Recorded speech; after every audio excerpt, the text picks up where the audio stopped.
ወንጀልና ችሎት አቃቤ ሕግ የተከሳሽ ጠበቃ ወንጀልና ችሎት የወንጀል ምንነትና የወንጀል ህጎችን በዝርዝር የሚመለከት የሬዲዮ ፕሮግራም ነው። ዘወትር ቅዳሜ ከ10 ሰዓት ከ40 ጀምሮ በፋና ሚዲያ ኮርፖሬሽን FM 105.3 ላይ ይደመጣል። ወንጀልና ችሎት በአውሮፓ ህብረት የገንዘብ ድጋፍ የፌዴራል ጠቅላይ ፍርድ ቤት የወንጀል ፍትህ ስርዓት ማሻሻያ ፕሮግራም ከፋና ሚዲያ ኮርፖሬሽን ጋር በመተባበር የሚያቀርቡት ሳምንታዊ ፕሮግራም ነው። ወንጀልና ችሎት። ችሎቱ ተሰይሟል።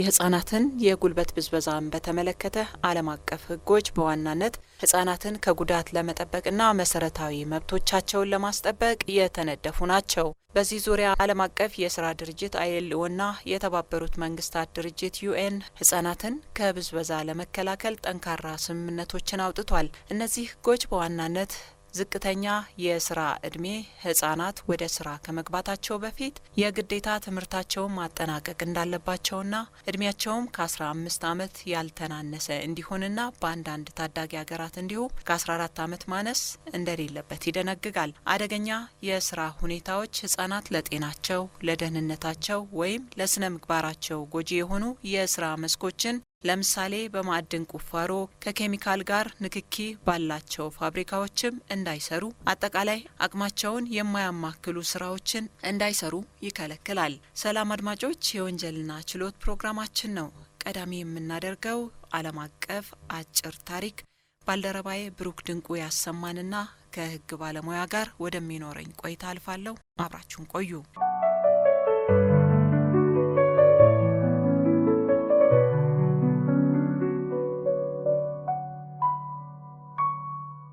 የኢቅባል መሲ ታሪክ በዓለም አቀፍ ደረጃ የህፃናት ጉልበት ብዝበዛን ለመዋጋት ትልቅ መነሳሳትን የፈጠረ እውነተኛ ታሪክ ነው። በፓኪስታን የሚኖረው ኢቅባል የ4 ዓመት ህፃን እያለ ቤተሰቦቹ የወሰዱትን $12 ያህል ብድር ለመክፈል ለአንድ ምንጣፍ ፋብሪካ በባርነት ተሸጠ። ለ6 ዓመታት ያህል በቀን ለ12 ሰዓታት ጥቃቅን የምንጣፍ ስፌቶችን እንዲሠራ ይገደድ ነበር። ከዚህ እንዳያመልጥም ብዙ ጊዜ በሰንሰለት ይታሰር ነበር።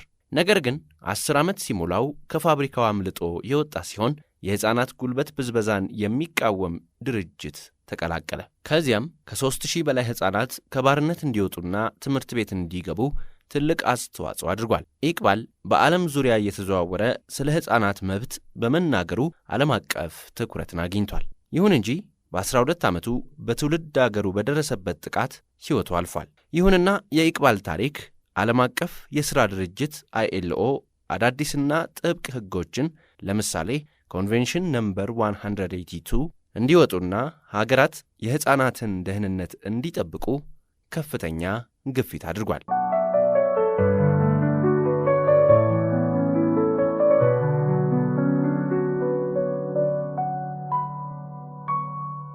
የተባበሩት መንግስታት የህፃናት መብት ስምምነት አንቀጽ 1 ላይ ህፃን ከ18 ዓመት በታች የሆነ ሰው የሚገልጽ እንደሆነ ያሳያል። ታዲያ ጉልበት ብዝበዛ የሚባለው በዚሁ የዕድሜ ክልል ውስጥ ባሉ ሰዎች ላይ የተፈጸመ ከሆነ ነው። በህገ መንግስቱ አንቀጽ 36 1 ላይ ማንኛውም ህፃን ጉልበቱን ከሚበዘብዙ ልምዶች የመጠበቅ መብት አለው። በትምህርቱ በጤናውና በደህንነቱ ላይ ጉዳት የሚያደርሱ ስራዎችን እንዲሰራ ያለመገደድና ከመስራትም የመጠበቅ መብት አለው በማለትም ይደነግጋል። ጾብ ደጀኔ ይባላለሁ። በኢፌዴሪ ፍትህ ሚኒስቴር የንቃተ ህግ ትምህርትና ስልጠና ዳይሬክቶሬት ረዳት ጠቅላይ አቃቤ ህግ ነኝ። በተባበሩት መንግስታት የህፃናት መብቶች ስምምነት አንቀጽ 1 ስር ህፃን ማለት ማንኛውም እድሜው ከ18 ዓመት በታች የሆነ ሰው እንደሆነ ያስቀምጣል። በመሆኑም እንግዲህ የብዝበዛ ተግባር በዚህ እድሜ ክልል ውስጥ ባለ ሰው ላይ የተፈጸመ እንደሆነ የህፃናት ጉልበት ብዝበዛ ይሆናል ማለት ነው። በሀገራችንም ሆነ በዓለም አቀፍ ደረጃ ለህፃናት ጉልበት ብዝበዛ ትኩረትና ሽፋን የሰጡ ህጎች አሉ። በሀገራችን ስንመለከት በህገ መንግስቱ አንቀጽ 36(1) ላይ ማንኛውም ህፃን ጉልበቱን ከሚበዘብዙ ልማዶች የመጠበቅ በትምህርቱ በጤናውና በደህንነቱ ላይ ጉዳት የሚያደርሱ ስራዎችን እንዲሰራ ያለመገደድ ወይም ደግሞ ከመስራት የመጠበቅ መብት እንዳለው ያስቀምጣል።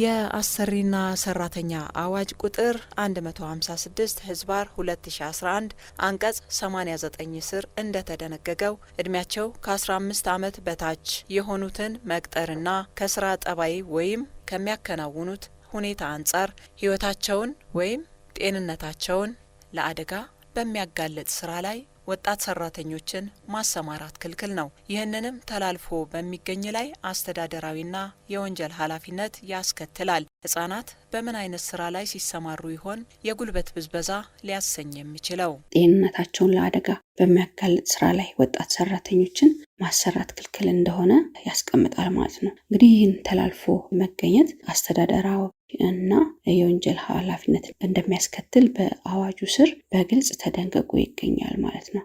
አዋጁ ስር እንደተቀመጠው በሰው የመነገድ፣ ሰውን በህገወጥ መንገድ ድንበር ማሻገር እና በህገወጥ መንገድ ለስራ ወደ ውጭ ሀገር መላክ ወንጀሎች በዜጎች አካል፣ ህይወት እና ደህንነት ላይ ከፍተኛ ጉዳትን የሚያደርሱና ለሰብአዊ መብት ጥሰት የሚያጋለጡ በመሆናቸው እንዲሁም በሰው መነገድ በተለይም በሴቶችና ህጻናት መነገድ ለመከላከል ለመቆጣጠርና ወንጀል ፈጻሚዎችን ለመቅጣት የወጣ አዋጅ ሲሆን በአዋጁ አንቀጽ 2(5) ስር ህፃንን በህግ ከተፈቀደ ሁኔታ ውጪ ወይም ደግሞ ለህፃኑ አካል ወይም እድሜ በተጻረረ መልኩ ስራ እንዲሰራ ወይም ደግሞ አገልግሎት እንዲሰጥ ማድረግ የጉልበት ብዝበዛ እንደሆነ በትርጉም ሰጥቶት እናገኛለን። እንግዲህ በህግ ከተፈቀደው ውጪ የሚለውን ስንመለከት በአሰሪና ሰራተኛ አዋጅ ስር እንደተቀመጠው ከ15 ዓመት እስከ 18 ዓመት ያሉ ወጣት ሰራተኞች በምን አይነት የስራ ሁኔታ ላይ እንዲሁም ደግሞ ለምን ያህል ሰዓት መስራት እንዳለባቸው በህግ በዝርዝር ተቀምጧል ማለት ነው። ይህን በመተላለፍ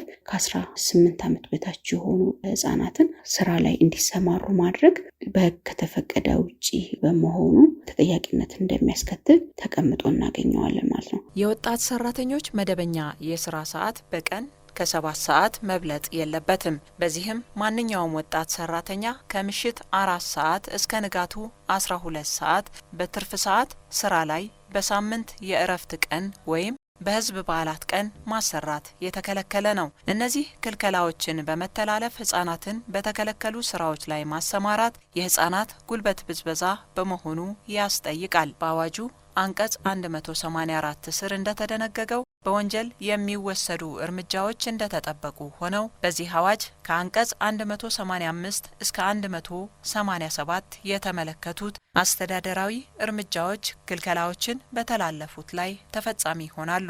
ይህ ብቻም አይደለም። አንድ ሰው ሌላውን ሰው በባርነት እንደ መያዣነት የያዘና በመሰል ድርጊቶች ብዝበዛን የፈጸመ እንደሆነ የህግ ተጠያቂነት ይከተለዋል። እንግዲህ በዚህ አዋጅ አንቀጽ 3(1) ስር እንደተደነገገው ማንኛውም ሰው ሌላውን ሰው በባርነት ወይም በባርነት መሰል ተግባር በአገልጋይነት ዕዳ መያዣነት የያዘ አካሉን በማውጣት ወይም በዝሙት አዳሪነት ወይም መሰል የወሲብ ተግባር ብዝበዛ የፈጸመበት በግዳጅ ስራ ወይም አገልጋይነት፣ በልመና፣ በወንጀል ተግባር፣ በግዳጅ ጋብቻ ወይም ህጻናትን በጉልበት ስራ የበዘበዘ ወይም እነዚህን መሰል የብዝበዛ ተግባራት የፈጸመ እንደሆነ ከ7 ዓመት እስከ 15 ዓመት በሚደርስ ጽኑ እስራትና ከ20 ሺህ ብር እስከ 100 ሺህ ብር በሚደርስ መቀጮ እንደሚቀጣ ደንግጎ ይገኛል ማለት ነው። እንግዲህ ወንጀሉን የሚያከብዱ ተብለው በአዋጁ ከተቀመጡ ድንጋጌዎች በአንቀጽ 4(1)(ሀ) መሰረት ድርጊቱ በህጻናት ላይ የተፈጸመ እንደሆነ ከ10 ዓመት እስከ 20 ዓመት በሚደርስ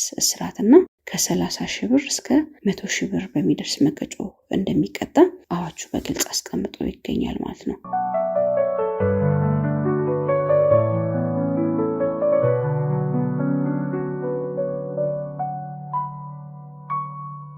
የጉልበት ብዝበዛ በህፃናት ላይ የሚፈጸም መሆኑ ጉዳዩ በቀላል እንዳይታይ ያደርገዋል። በህፃናት ጉልበት ብዝበዛ ፈጻሚው ቤተሰብ ሆኖ ሲገኝ ሕጉ እንዴት ይዳኘዋል ስንልም ጠይቀናል። የብዝበዛ ተግባር በተለያዩ ሰዎች ሊፈጸም ይችላል። ከዚህም ውስጥ በገዛ ወላጅ የሆነ ሰው ድርጊቱ የተፈጸመ እንደሆነ የሚያስከትለው የሕግ ኃላፊነት ምንድነው የሚለውን ስናይ በወንጀል ሕጉ አንቀጽ 576 ስር እንደተደነገገው ለአካለ መጠን ያልደረሰ ልጅን የሚጠብቅ ወይም በኃላፊነቱ የሚያሳድግ ማንም ሰው በማንኛውም ምክንያት ወይም ሁኔታ ልጁን የበደለ፣ ችላ ያለ፣ ከአቅሙ በላይ ያሰራ ወይም የመታ እንደሆነ ከ3 ወር በማይበልጥ ቀላል እስራት ይቀጣል በማለት ደንግጓል። ይህም እንግዲህ ወንጀሉ በልጁ ጤንነት፣ ደህንነት ወይም አካላዊ ወይም ስነ ልቦናዊ እድገት ላይ ከፍተኛ ጉዳትን በሚያስከትልበት ጊዜ ቅጣቱ ከፍ ብሎ ከ1 ዓመት በማያንስ ቀላል እስራት የሚያስቀጣ ሲሆን አስፈላጊ ከሆነ አሳዳጊ ወይም አሳዳሪ ወይ ቤተሰቡ ከቤተ ዘመድ ስልጣን እንደሚሻር ያስቀምጣል ማለት ነው። እንግዲህ በዚህ አንቀጽ ስር ያለው ከአቅም በላይ ያሰራ የሚለው ሐረግ የህፃናት ጉልበት ብዝበዛን የሚያመለክት ነው ማለት ነው። በኃላፊነት ስር የሚገኝን ህፃን ጥቅም ፍለጋ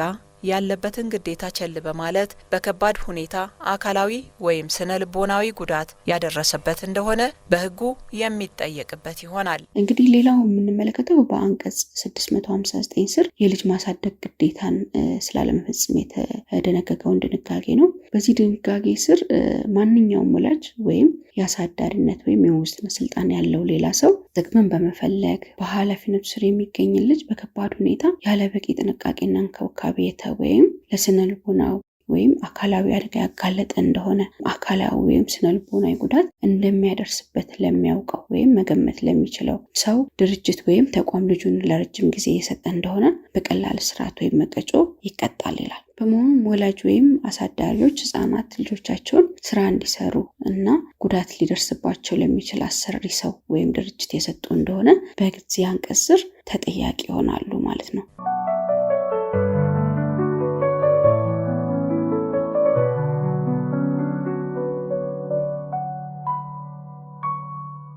ሌላው ለአካለ መጠን ያልደረሰችን ሴት ልጅ በመጥለፍና ይዞ በመሸሸግ እንዲሁም ለጉልበት ብዝበዛ በሚያመች አግባብ ሲሆን ከ10 ዓመት እስከ 20 ዓመት ድረስ በሚደርስ ጽኑ እስራት የሚያስቀጣ መሆኑ በወንጀል ሕጉ ተደንግጎ ይገኛል። ይህ ድርጊት መፈጸሙ ጥቆማ ከቀረበ እና ምርመራ ከተከናወነ ማስረጃዎችን መሰረት በማድረግ ወንጀል ፈጻሚዎችን ማስቀጣት እና ሌሎችም ወንጀል እንዳይፈጽሙ ማስተማር የሚቻልበት ሁኔታ አለ ማለት ነው። የህፃናት ጉልበት ብዝበዛ አመላካች ተብለው ከሚጠቀሱት ተግባራት ውስጥ የህፃናቱን እድሜ፣ በስራ ላይ የሚያሳልፉትን ጊዜ፣ የስራው ጸባይ፣ የስራው አካባቢ፣ ህፃናቱ የመማር መብት የሚነፍግ መሆን አለመሆኑ፣ ሲሰሩ የቤተሰብ ወይም የአሳዳሪ ጥበቃና ክትትል መኖር አለመኖሩ አመላካች ሁኔታዎች እንደሆኑ ተቀምጠዋል ማለት ነው። እነዚህ ሁኔታዎች ውስጥ የተፈጸመ ድርጊት ወይም ደግሞ የእድሜ ክልላቸውን በማየት ድርጊቶቹ ከአቅማቸው በላይ መሆን አለመሆኑን በማየት የህፃናት ጉልበት ብዝበዛ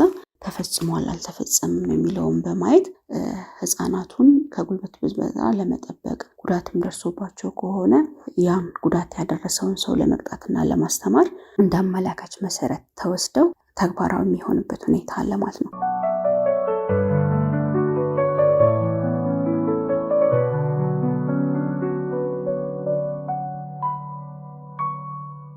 በሀገራችን ብዙ ህጻናት በወላጅና በቅርብ ሰዎች ተገደው ከአቅማቸው በላይ የሆነ ስራ ይሰራሉ። በተለይ በገጠሪቱ ኢትዮጵያ ትምህርታቸውን አቋርጠው አሳዳጊ እያሻቸው ታናናሾችን ለማሳደግ ይገደዳሉ። ያም አቅማቸውን በማይመጥን ስራዎች በመሰማራት ጉልበታቸው ይበዘበዛል፣ አካላዊ ጉዳትም ይዳረጋሉ። እነኚህንና መሰል ጉዳዮችን ህጉ እንዴት ይመለከተዋል? በአጠቃላይ እንግዲህ በድርጊቱ ህፃናት ከቀላል የአካል ጉዳት እስከ ሞት ለሚደርስ አደጋ ሊጋለጡ ወይም እድሜ ልክ ለማይሽር አካላዊ ሆነ አእምሯዊ ጉዳት ሊዳረጉ ይችላሉ።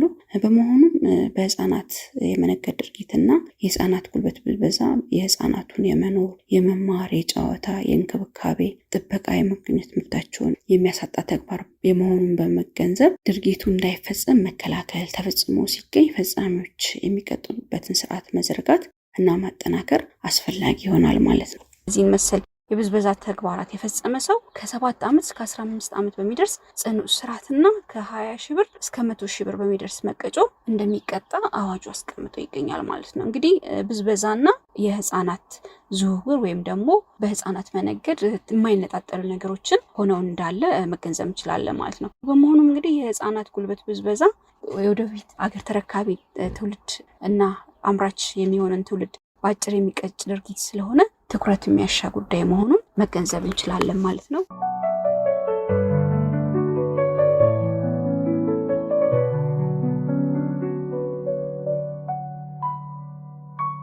የህፃናት ጉልበት ብዝበዛ አመላካች ተብለው ከሚጠቀሱት መካከል የህፃናቱ ዕድሜ፣ በስራ ላይ የሚያሳልፉት ሰዓት፣ የስራው ጸባይ፣ ከባባዊ ሁኔታው፣ የህፃናቱ በስራ ላይ ቆይታቸው፣ የቤተሰብ ክትትል ጥበቃ ስለመኖሩም መታወቅ አለበት። በአጠቃላይ በድርጊቱ ህፃናት ከቀላል የአካል ጉዳት እስከ ሞት ለሚያደርሱ ጉዳቶች ሊጋለጡ ከመቻላቸውም ባለፈ እድሜ ልክ ለማይሽር አካላዊ ጉዳትም ሊዳረጉ ይችላሉ። ስለዚህ ከህግ ጥበቃ ባለፈ የቅርብ አሳዳጊም ሆነ ወላጅ ባደራ ስለተረከበው ልጅም ሆነ ከጉልበቱ ለወጣው የአብራክ ፍሬ ኃላፊነት ሊሰማው እንደሚገባ አጽንኦት በመስጠት የዕለቱን ፕሮግራማችንን ስናበቃ ሳምንት በሌላ ርዕሰ ጉዳይ እንደምንመለስ በማሳወቅ ነው። ምህረት ሙልጌታ ነኝ። ጤና ይስጥልኝ።